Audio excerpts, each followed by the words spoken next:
How's it going, everybody? Andrew Zarian here, Wrestling Observer Live. We're here every day, Monday through Friday, 3 p.m. Eastern, 1 p.m. on Saturdays with Jim Valley, and Sundays with me. Happy WrestleMania Sunday, everybody. This is night 2 coming up shortly. Night 1 was last night. I have a lot of opinions on this. My producer and I were chatting right before this started, and we have 2 very different opinions of this show. Love to get your feedback on this. A lot of news coming out of this week. You know, it's not just about WWE during WrestleMania weekend. It's everybody else that's running shows and the 500 wacky matches that you're going to see. There was one that stood out to me. Non-WWE match. Minoru Suzuki and Butterbean in possibly one of the worst matches of the week. Don't knock at Butterbean, man. You know, if you follow him and you see what they've been doing with him and DDP, it's amazing. This man was hunched over and couldn't walk, and he had a wrestling match with Minoru Suzuki. Not a good one, an atrocious one, but a match. Huge accomplishment. Also, there were a lot of other stuff that happened, so we'll touch on. But big story last night, obviously. 2 big ones. One was WWE purchasing AAA.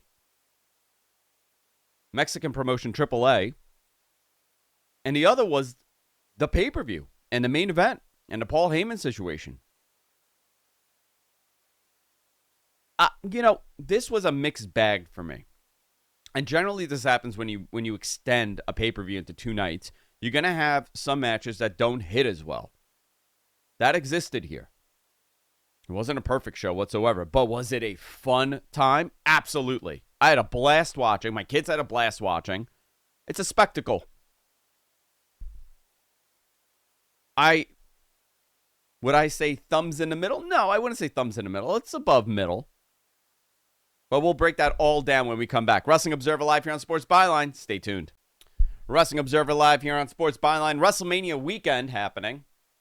A couple things I wanted to touch on before. A lot of people have been asking where I've been. I've been very quiet on social media for the last couple of weeks. I have not been doing any shows, and that's because I'll show you guys. I'm an old man now. Don't judge me on my boyish, youthful looks. I'm an old man. You see all of this? This is to solve me of my old man disease. Do you know what that old man disease is, MG? I've heard this before. It's something called gout. Gout. Gout. I have been punished with what my bad decisions I've made in my life with gout. I had a terrible flare up where my knee. I can't even describe the pain. It's like you know the thumbtack spot. Imagine that going right into your bones. Not in your back. It just goes right into your bones. It is the most brutal thing. I'm still suffering. Like I have yet to put on shoes, and it's 2 weeks. I can't put on shoes. My feet are destroyed. At least I could kind of function today, but I've been gone. I haven't been able to. Yeah. Josh at Wrestling Observer, he hosted the show last week, and he did a fantastic job, and I wanted to thank him for that because he's been clutch with a lot of these issues I've been having. But when I disappear, that's why. And people are like, hey, how come you can't talk? It is almost impossible for me to put a thought together when I'm in that. So I apologize I haven't been here, but I just wanted to give you guys a little update as to why. I don't hate wrestling. Someone's like, oh, Andrew's done with wrestling. Never. I'll never be done with wrestling. Let's talk Trust about me, this. he let us know. He let us know Yeah. online or behind the scenes how much pain he was in. So it was legit. it really It's legit. It was really bad. This was really. I mean, I have 4 ruptured discs in my back. Nothing compared to this. Right. Because you can't walk. You can't do anything. Terrible. Let's talk about this. During the show, and this came as a surprise to many, but not our Dave Meltzer. WWE has announced that they have acquired AAA. Michael Cole revealed it during the pre-show that WWE had acquired Mexican Lucha Libre promotion AAA. They had many luchadors standing behind them, including the Pena family was sitting with them at the booth. There's no details on the announcement yet as far as, terms of purchase, key terms, and company, who's staying, who's leaving. But this would be the second promotion that WWE has acquired that is functioning. It's the first time since 2001 that they have purchased a promotion like this. In addition to this, they announced the Worlds Collide show, which is going to be teaming up with AAA and NXT. The show is set for Saturday, June 7th at the Kia Forum in LA. That's a big building. 13,000 people. 3 p.m. Eastern. And they'll sell it out. Why are they doing a 3 p.m. Eastern show that day? Is that a pay-per-view day? Is there another pay-per-view? I just noticed that. I copied that over from what the Observer had, so I'm curious. Is that a pay-per-view day? I mean, it could. I don't know what June 7th is. Take a look at the calendar while we're doing this. But very interesting. I think this is a new WWE, and I keep saying that every time that something like this happens. If you watched the show today, the presentation was larger than ever. These WrestleManias are becoming bigger and bigger. It's becoming a bigger spectacle. This is their Super Bowl. They're in major stadiums now. It is evident, and they're looking for something. And Dwayne posted, The Rock posted a photo of him with a Rubik's Cube in front of him with a New Japan shirt on. Is that next? Yeah. I don't know. I don't know what that means for the world of professional wrestling. It's not necessarily anything positive. I don't like a conglomeration where one company controls all aspects of the industry, but it's good for the talent. I don't know. Is it good for the talent? Are they going to be paid more? These are all questions that we're going to find out soon, but very interesting about this team up. I know I told you. Yeah. Sorry. I know I told you before we started. From a production standpoint, I'm looking forward to what they'll be able to do with AAA, because their production has always been god awful. Like it's hit or miss. They don't. The audio's always off. They're not. They don't pay enough to have like live English commentators in the building. Yeah. So they're remoting in and it's off. I think a lot of that is going to change. Exactly. And that's for that standpoint, it might make it a better product overall. And that will help everybody from that standpoint. Now talent, I don't know. Obviously there's one big one that we should probably mention is their champion, who Alberto Del Rio.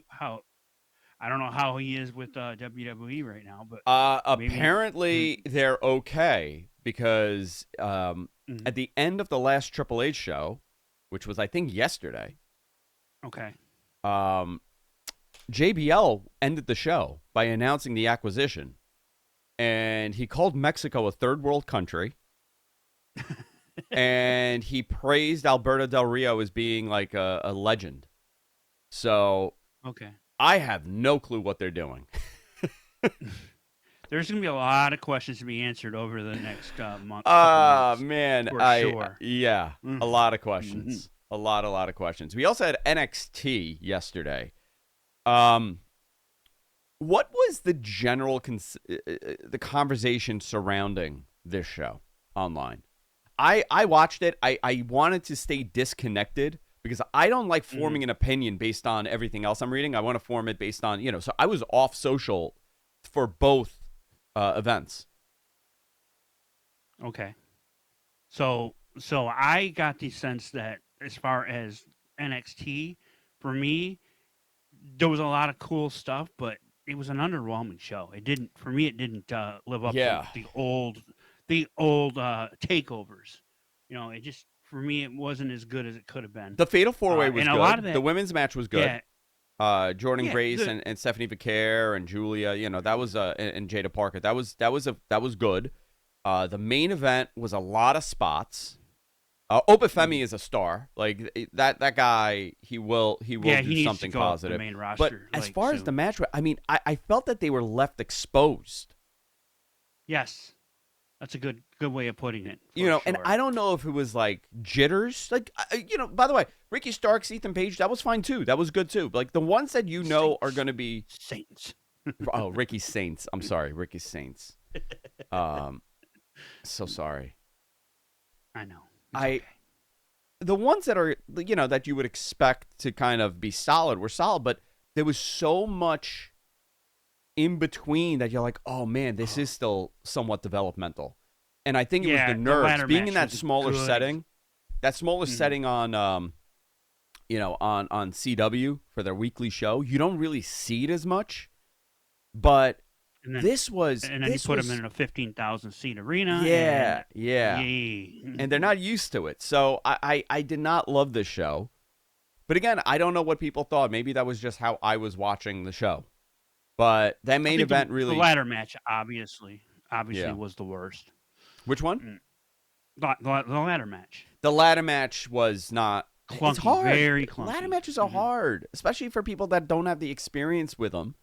Sol Ruka won. Obafemi kept his title, by the way. That was a big one. Stephanie Becerra kept hers.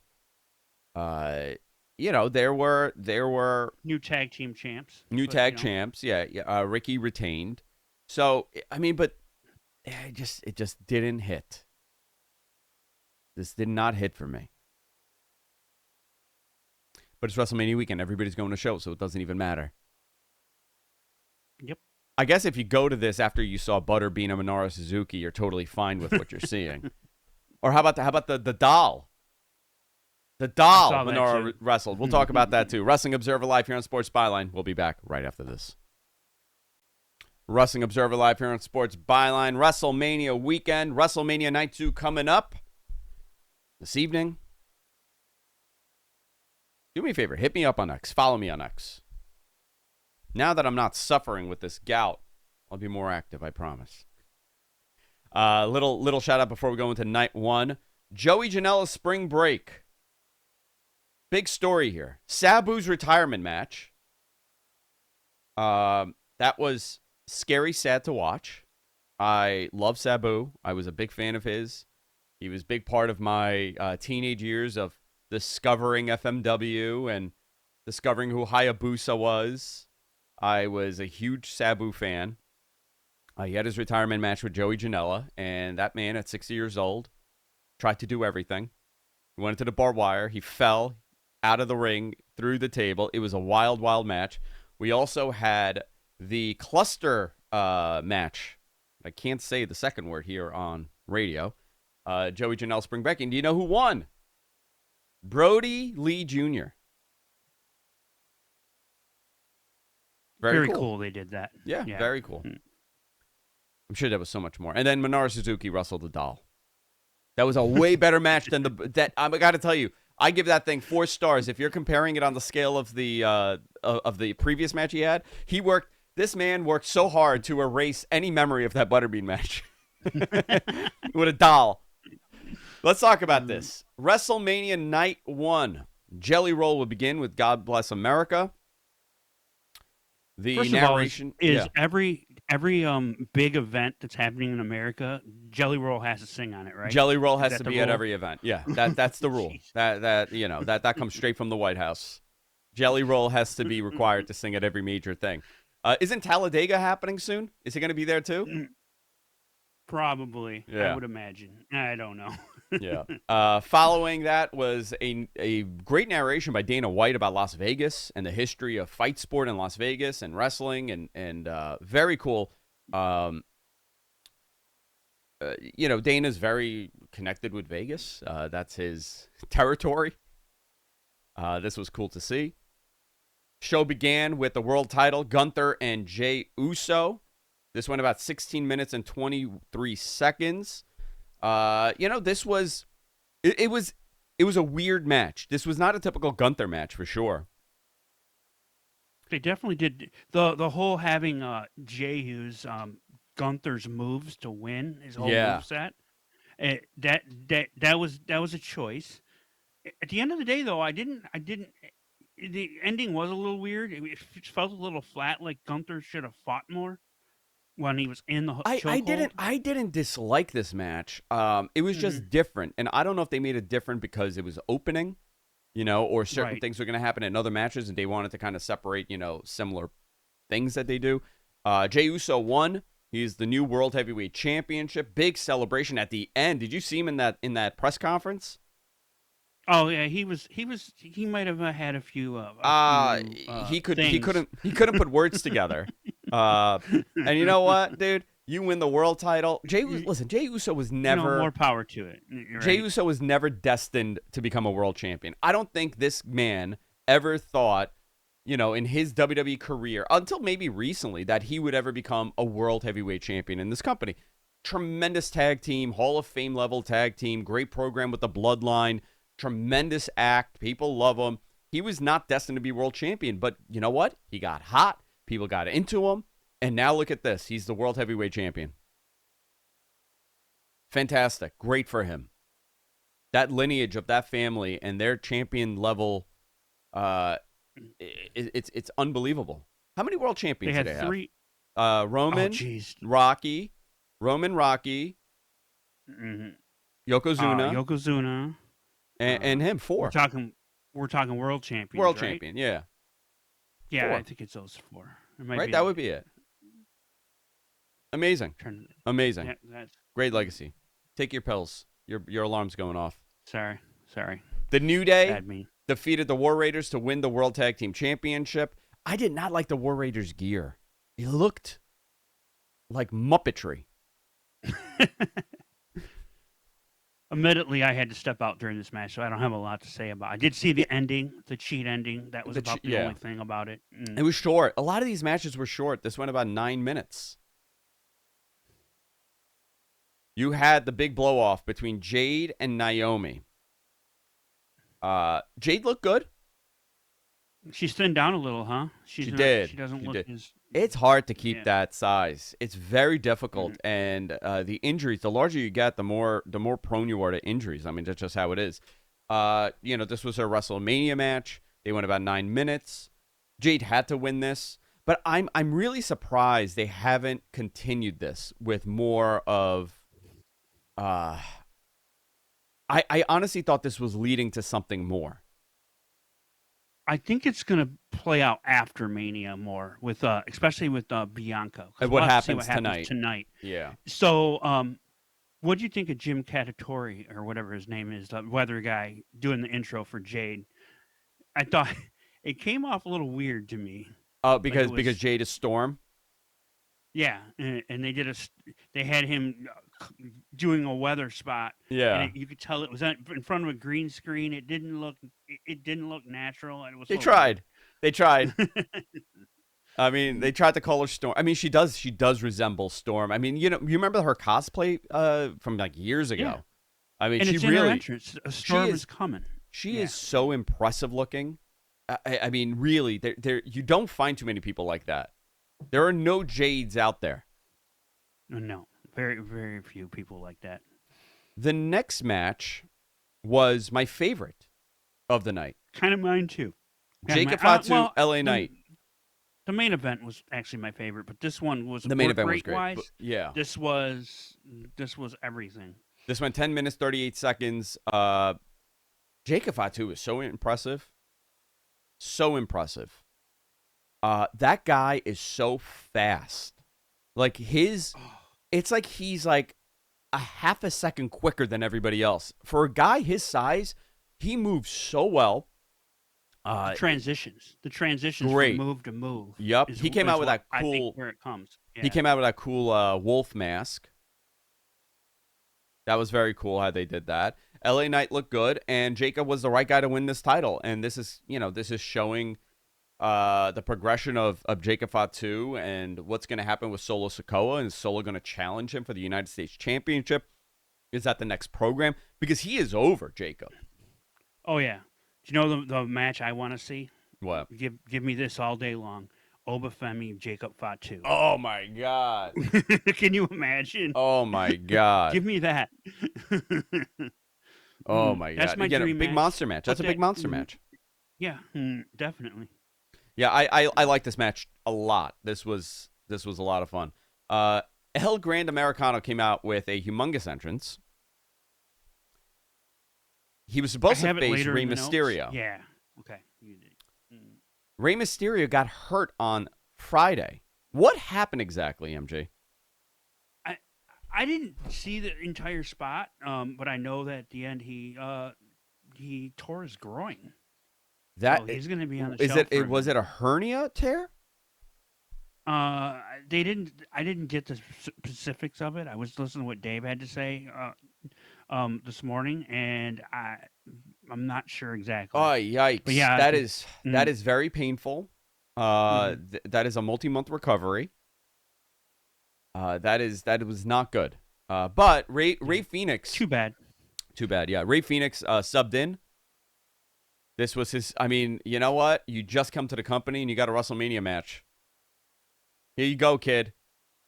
I think a lot of people thought maybe Dragon Lee should have had this match. That's what everybody thought. Everybody was saying it should have been Dragon Lee. I mean, I guess it's fine. It was Ray Phoenix. It was okay. I mean, they went 7.5. They went almost 8 minutes. Vikingo was outside in the crowd, and he started shoving El Grande Americano before the match. So they had a moment. Yeah, which was interesting. They did the announcement on the AAA stuff. So Vikingo is going to be part of. He's going to be. I think he's going to be coming in. I think so frequently. too. Yeah, I think so too. You know, they made it very clear to let you know that he's a former champion in that company, and he's one of like the big stars, opposed to other people. You know, they could have done it with anybody else, but they're very fond on him. The story was the loaded mask again. He had a loaded mask. He got the win. This continues. The next match was the longest so far. This went 19 minutes, 10 seconds. Tiffany Stratton defeated Charlotte Flair to retain the the WWE Women's World Championship. This is where you and I have difference of opinions. I think you liked this match. I liked it because it wasn't pretty. You could tell that it was a struggle. And I think a lot of it. It was not a struggle by design. It was a struggle because it was a struggle. Yeah. And I guess that's what I liked about it. But yeah, it wasn't pretty. And just much like the build up and the promos, Charlotte seemed to be calling it on the fly, and Tiffany was following the script. That's how I read it. Yeah, and that's very difficult if you're not used to calling things in the match. I mean, listen, Charlotte is regardless of what people say about her, she is a tremendous professional wrestler. And Tiffany Stratton has improved astronomically. But the chemistry between these two, whether it was by design or not, came off not good. You know, sometimes you want to create that friction where, like, it can get sloppy because they just dislike each other so much. I think it was the opposite. I don't, or they've done a great job at telling us that these two hate each other. I want to pick this up when we come back. Wrestling Observer Live here on Sports Byline. Stay tuned. Wrestling Observer Live here on Sports Byline. Yeah, I want to pick up where we left off in the previous segment. But do me a favor, hit me up on X. Follow me at Andrew Zarian. I was not a fan of this. The intro was fantastic, though. Tiffany Stratton came out. They turned the stage into a Barbie dream house. And she had holograms of herself on the two sides. You know what's really funny? I know the guy that invented this. During the pandemic, I had a client that was looking to be able to put on shows, musical performances here in New York. And they were asking me, like, how can we do this? Is there a way we could? And I found this company that creates those holograms. And I had reached out to them to find out how much it would be, how much the device would cost to rent. And it was astronomical, and the client couldn't afford it. But they used that same hologram system that I had seen like 5 years ago. And I'm curious if they were also in contact with WWE at the time to see if they could do something with the holograms. But they had these two hologram setups where Tiffany was in the middle. They were in Barbie packaging. She looked incredible. Comes out. Charlotte came out with her, with the Rolls Royce and the big intro. The introductions were great. The match, not a fan of. This goes into the main event of night one. Triple threat match. Seth Rollins, Roman Reigns, CM Punk with Paul Heyman. This went 32 minutes and 40 seconds. Seth Rollins comes out, flamethrower, comes out in the Missy Misdemeanor Elliott garbage bag from her video from the 90s. Takes it off. He's like in all white. He looks like I was wondering why the blackout happened. I was like, why did they black it out? He switched into his baby Billy Freeman, outfit from Righteous Gemstones. That's what he switched into. Which is great because if you think about it, he's wearing all white, and the fact, and when you understand the ending, when you go, oh, that's how they ended. The white suit made a lot of sense. Yeah. Mm-hmm. He comes out first. Roman Reigns comes out looking like a Greek statue. This man his abs are incredible. He looks like $1 million. Stupid, sexy Roman Reigns in that Vanity Affair article, hanging out with his shorts, pink sweater, and his sweater. Stupid, sexy Roman Reigns. He looked great, man. He looked incredible. And here comes CM Punk. Living Color plays him out to the ring. They happen to be in Vegas for a show. That performance was really good. I mean, I wonder how much that was actually planned ahead of time. I'm sure it was. But I'm sure they figured it out. But yeah, really good, really strong. So, Living Color played him in. This match was a WWE triple threat main event in every possible way. 1 million kickouts, 1 million finishers. They teased the Shield spot at one point, and Roman would go up to do the powerbomb both guys through the announce table. There was a sharpshooter spot where Seth gave the finger to Punk, and they blacked out the screen. Did you notice that? Yeah. Why? Like, why? We're on paper. We're on Peacock. We're not on live TV. That I didn't understand. But also, did you notice how much time they were telling you that those announce tables were indestructible, only to have Roman just crush them both within 30 seconons of each other? Oh yeah, the new announce tables. Yeah, these are reinforced steel, magnesium, titanium. And here like comes big Roman. Pieces of plastic. Yeah, that's what they looked like. The sharpshooter spot was obviously a clear homage to Austin and Brett that got inducted in the Hall of Fame the night before. That went on till 4:00 in the morning Eastern. Oh. Did you stay up for that? I got to the Shawn Michaels introducing Triple H, and then when they kissed, did you see them kiss? Right on the lips. No, I missed the kiss. I upset. I didn't even get that far. They kissed that was right weird. on the lips. I saw that, and I was like, "What are we doing?" But anyway, I'm gonna do that to you when I see you. That's how I'm gonna start greeting you in front of. Well, before different. I'm gonna get a hologram of you, like the one that Tiffany had, and I'm gonna keep you right behind me, and I'm just gonna give you a little peck every time I see you. There we go. There you go. This was obviously put him in the sharpshooter. The end sequence started when Paul Heyman got the chair and he didn't know who to slide it to. So he would slide it to Punk. He would go behind Punk and hit him with a low blow. Then he passes the chair. Talk about Roman's facial. Oh, so good. How he was just so incensed when that happened, and then only to see it turn. It was like great. Yeah. We literally did this on Mat Men or Beyond the Bell a couple of weeks ago, where we broke down like this is how it's going to end. Paul Heyman's going to turn and is going to join Seth Rollins. That really seemed to be the big blow off here. Some people thought it would be Brock Lesnar coming in. Saw a lot of that chatter throughout the week. So he hits him with a low blow. Roman gets the chair. Roman hits Punk, lays him out, goes to hit Seth Rollins. Paul Heyman hits him with the low blow of a lifetime and even did the wiggle. The low blow with the wiggle. That adds even more damage to the low blow.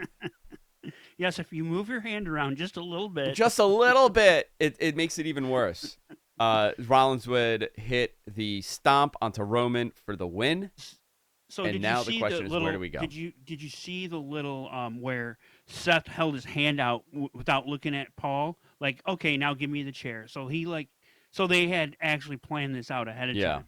Yeah. They made it look like that. This was predetermined or premeditated, so to speak. So this was the end of night one. Overall, very good match. I enjoyed it. It was excellent. It was an excellent match. You have three of the best people that perform in professional wrestling performing.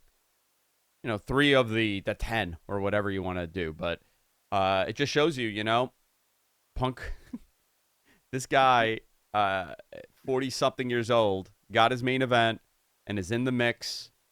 And I thought it was a fantastic match. But now where do you go? That's what we're going to find out. Maybe we'll get some answers shortly in a couple hours. Here's some other notes. Shawn Michaels on 1 hour of sleep, by the way, because that 5 a.m. call time was not fun for these guys for NXT. He announced that it was a sellout of 61,467. WrestleTix at 9 a.m. By the way, WrestleTix on Patreon and on X. You should follow him if you're into numbers like this. Said that the ticket distribution number was 56,000. Was just under 56, and the setup was for 57. So a little discrepancy there. All right. Well, listen, it's WWE numbers. They count the vendors. They count the people in the parking lot. They count the guy. A 1 mile radius. Yeah. People want. Yeah. They counted people at Sapphire. They counted people at Live Nightclub. They counted people in the Fontainebleau. Ray Phoenix, Jacob Fatu, and Tiffany Stratton all made their first WrestleMania appearances with wins also, which was... actually, no, Ray Phoenix did not win. I'm so sorry. Jacob Fatu and Tiffany won. Ray lost. This was their WrestleMania debut. That was my bad. It's okay. It happens. Night 2. Let's go down this really quickly before we run out of time here. Randy Orton has an open challenge. Who will it be? I don't know. Who do you think? Do you have a guess? It's Rusev Day. You know what? I would love that if it's Rusev Day. He's there. Yeah, he's in town. I mean, they're all in town. And, I mean, there's been a lot of speculation it's Alistair, but I'm going that way. Because they made it clear that it wasn't Solo by what they did on SmackDown. Yeah. So they kind of had him going in that with the Fatu angle with Jacob. Yeah. So you got AJ Styles and Logan Paul. I'm going to go with Logan Paul for the win here. I think that's the way they should go. Yeah. Even though I really would love AJ to win. Me too. I don't know what's going on with AJ. How much time does he have in his contract? Everybody said that I said apparently that he was going to AEW. I never said that. Ever once. Well, Karrion Kross and AJ Styles feud is incoming, so I think I'm looking forward to that. Going to be that's where they're headed with that. Yeah. So if Logan wins, Karrion's going to be mad at AJ for not winning the match. And Sin City Street Fight, Drew McIntyre, Damian Priest. I think Drew should take this, even though I love Damian. So the rumor is Slayer is in town. Slayer is in town. And Damian is doing entrance may happen. Yeah. He's the host for the Slayer concert coming up. So I think they'll do something big there. Who isn't a fan of Slayer? WWE Women's Tag Team Championship, Liv Morgan and Raquel Rodriguez defend against Bayley. Nope. Injured. And Lyra Valkyria. So someone is coming in for Bayley's spot. People are very upset. She is not injured, by the way. They pulled her. Yeah, and I don't know why. I don't know. Mercedes left a comment on X regarding it. Call me or something like that. Yeah, alluding. So the big rumor is it's Becky, even though Becky said she's not wrestling anytime soon. All right, whatever. Okay. I'd rather. I feel bad for Bayley if this was a last minute pull the rug under her type situation. By the way, did you see Liv Morgan at the Live nightclub? I don't even want to talk about it. Yeah, and we shouldn't. This is a PG show. Yeah, we have a PG show. WWE Intercontinental Championship. This may be the match of the night, really. Braun Breaker. I'm looking forward to this so much because this is exactly what the IC title picture should be. Braun Breaker, Penta, Finn Balor, Dominic in a 4-way. I'm very much looking forward to this. I think any one of those guys could win the title, and it could be a big moment. I think Dominic is a guy that is going to become an IC champion at one point. Penta, maybe a little too soon. The trigger now. I think they should. I think they really should because that adds to the Finn Balor and the Dominic problem. Mm-hmm. Yep. Or he costs Finn the title. Yeah, and then at some point, and then obviously we're going to get the Finn Balor Dominic feud. So And Dom's going to turn babyface at some point. And depending on how my daughter loves him. My daughter has a crush on Yeah, Dominic. he's very likable. When she was so tickled by him when they met, and he's incredible. My daughter hates CM Punk because of Dominic. It's so funny. Hates him. Women's World Championship on the line. Io Sky defends against Bianca Belair and Rhea Ripley in a triple threat match. I think Rhea should win this. I think Rhea's been a tremendous ambassador for this company and a tremendous champion for this company. Universally beloved. See, I don't think she needs a title.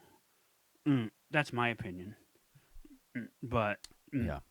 And the main event, undisputed champion Cody Rhodes defends against bad boy John Cena. A lot of questions here with this. Where is The Rock? Does he come into play here? Does Cena beat, there's so much happened. Does Cena beat Ric Flair's record? This will be overbooked to no ends, in my opinion. I'm going with John Cena winning. All the bells and whistles are coming out. Me too. I'm going with John Cena winning. Looking forward to this match. I'm very intrigued by it. Night two looks really good, but two nights back to back, you're gonna have some matches that normally wouldn't be on a WrestleMania card. But this looks really good for night two. I don't have complaints about this, and they could put on a hell of a show here. The interest level has been more into night two than night one, obviously, and generally always is. But a lot of questions surrounding this main event. Exciting stuff. Final segment coming up. Wrestling Observer Live here on Sports Byline. Stay tuned. Wrestling Observer Live here on Sports Byline. Final segment of the show. WrestleMania weekend. WrestleMania is about to start here. Any other notes that I missed? Any other big things happened this weekend that I missed here?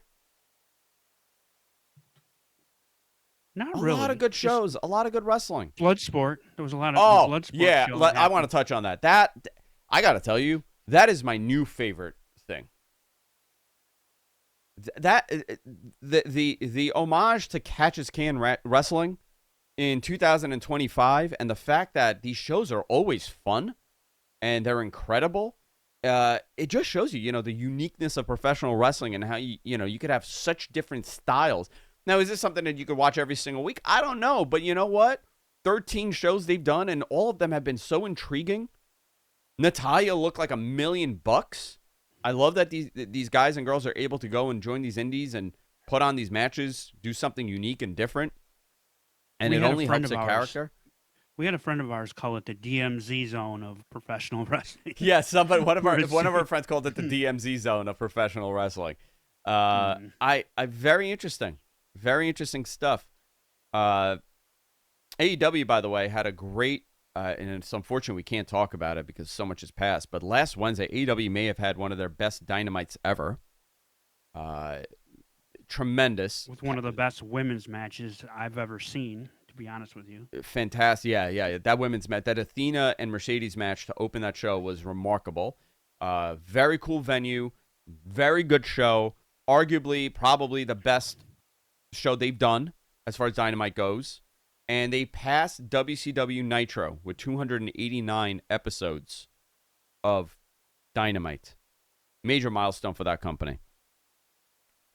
Wednesday, they're going to continue the Owen Hart Foundation semifinals. Chris Statlander, Jamie Hayter. Young Bucks also versus Speedball Mike Bayley and Kevin Knight. We are out of time. Enjoy WrestleMania. See you next time. Wrestling Observer Live.